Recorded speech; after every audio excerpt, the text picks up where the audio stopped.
علیکم ورحمۃ اللہ وبرکاتہ۔ الحمد للہ رب العالمین والصلاة والسلام علی سیدنا و مولانا محمد وعلی آلہ وعلی اصحابہ اجمعین، اما بعد۔ میرے محترم بھائیو، بہنوں، دوستو، عزیزو،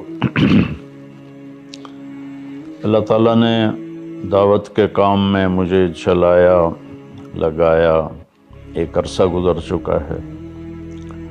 سن 2000 میں مجھے خیال آیا کہ ایک کوئی ایسا عربی مدرسہ ہو جس میں تعلیم عربی میں دی جائے۔ اللہ نے سن 2000 میں مجھے اس کی توفیق بخشی اور میں نے فیصل آباد میں مدرسۃ الحسنین کے نام سے ایک مدرسہ کی بنیاد رکھی۔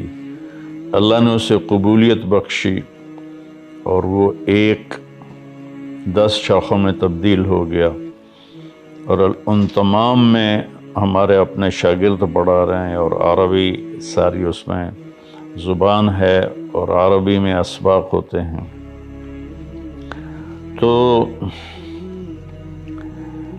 دوست احباب کے تعاون سے یہ سارا سلسلہ چل رہا تھا۔ پچھلے سال، بلکہ اس سے پچھلے سال، جب یہ کورونا کی لہر چلی اور کاروبار ٹھپ ہو گئے، تو مدارس تو ساتھیوں کے تعاون سے چلتے تھے، تو میں نے مدارس بند کر دیے اور آن لائن اسباق شروع کیے، اور مجھے یہ پریشانی ہوئی کہ لوگوں کے کاروبار تو ٹھپ ہو گئے ہیں، ہمارے مدارس لوگوں کے تعاون سے، زکوٰۃ سے، خیرات سے چلتے ہیں، تو اب میں کس منہ سے ان سے کہوں کہ زکوٰۃ دو، جبکہ وہ خود انتہائی مشکلات کا شکار ہیں۔ اور میرے مدرسے میں کوئی چندہ مانگنے کا مستقل نظام کوئی نہیں تھا، اور نہ اب ہے۔ صرف میں اکیلا اپنے دوستوں کو فون کر کے اور ان سے تعاون کی اپیل کر دیتا تھا، وہ کر دیتے تھے۔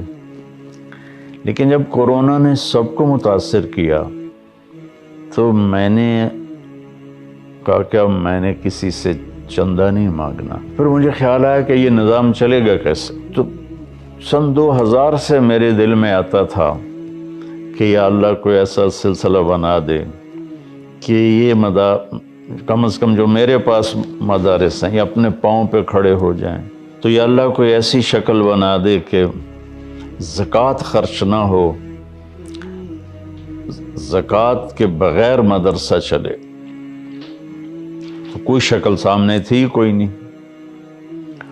تو جب یہ کورونا آیا تو اللہ نے میرے دل میں ڈالا کہ ہم کوئی کاروبار کریں جس کی کمائی کو ہم مدارس پر لگائیں۔ تو میری بھی یہی نیت بنی کہ کوئی ایسا کاروبار ہو۔ تو اللہ تعالیٰ جزائے خیر دے، چند دوستوں نے مل کر اس کی کوشش کی، اور سہیل موٹن صاحب نے اس میں بہت کردار ادا کیا کہ انہوں نے ہمارے ساتھ تعاون کے لیے ہاتھ بڑھایا۔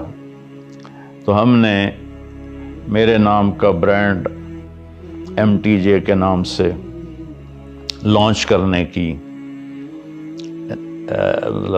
نیت کی، ارادہ کیا۔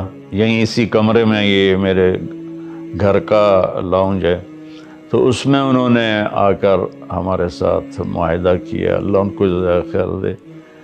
اب میں کوئی کاروبار اس لیے نہیں کر رہا ہوں کہ میں پیسے بناؤں، میں نے ساری زندگی پیسہ نہیں بنایا، اللہ تعالیٰ نے اپنے گھر سے ہی اللہ کے فضل سے دیا ہوا تھا۔ تو کوئی کاروبار ہی تو ہمارا ذہنی نہیں ہے، ہم ذمہ دار لوگ ہیں۔ میں نے ذمہ دارہ بھی جب سے تبلیغ میں لگا ہوں تو 1984 میں بس ایک دفعہ میں نے کپاس کاشت کروائی تھی، اس کے بعد ساری زندگی تبلیغ میں لگی۔ اب میرا اس برانڈ سے کوئی یہ ارادہ نہیں ہے کہ میں کاروبار کروں، بلکہ اس کی کمائی کو ہماری فاؤنڈیشن ہے اس میں لگاؤں MTJ کے نام سے، اور ہمارے بڑے عزائم ہیں اس میں آگے بڑھنے کے۔ اللہ ہمیں اس کی توفیق دے کہ ہم ایک بہت اچھا ہسپتال بنائیں، اچھا سکول بنائیں۔ سکول تو ماشاءاللہ بن چکا ہے، اور چند اب تھوڑی چیزیں اس کی باقی ہیں، اور اس پر بھی کروڑوں کے حساب سے خرچ آیا ہے۔ اور تلمبے جیسے پسماندہ جگہ میں وہ سکول ایک بہت خوبصورت عمارت ہے۔ تو چونکہ ہمارے بر صغیر میں علماء کا کاروبار کرنا یا تجارت کرنا عیب سمجھا جاتا ہے، یہ پتہ نہیں کہاں سے بات آ گئی، حالانکہ امام ابو حنیفہ جن کے ہم فتاویٰ کو مانتے ہیں، ان سے بڑا تاجر کپڑے کا کوئی نہیں تھا ان کے زمانے میں۔ تو یہ مولوی کا تصور ہے کہ وہ بھیک مانگتا ہے اور وہ لوگوں سے مانگتا ہے۔ تو میرے بھائیوں، میں نے یہ بات اس لیے کی ہے کہ ہم نے کسی کاروباری نیت سے یہ کام نہیں کیا، کسی کے مقابلے میں یہ کام نہیں کیا، صرف یہ کہ اس سے اللہ کرے کم از کم میرے مدارس اپنے پاؤں پہ کھڑے ہو جائیں، اور میرے دنیا سے جانے کے بعد بھی یہ سلسلہ چلتا رہے۔ تو میں آپ سب سے دعا کی اپیل کرتا ہوں کہ دعا فرمائیں، اللہ ہمارے اس کام میں برکت دے، اور جو اللہ نے میری نیت رکھی ہے کہ میں یہ فاؤنڈیشن ہے، سکول ہے، مدرسہ ہے، یہ اپنے پاؤں پر کھڑے ہو کر چلیں، تاکہ صدقہ جاریہ میرے جانے کے بعد بھی رہے۔ اللہ اسے قبول فرمائے۔ السلام علیکم ورحمۃ اللہ وبرکاتہ۔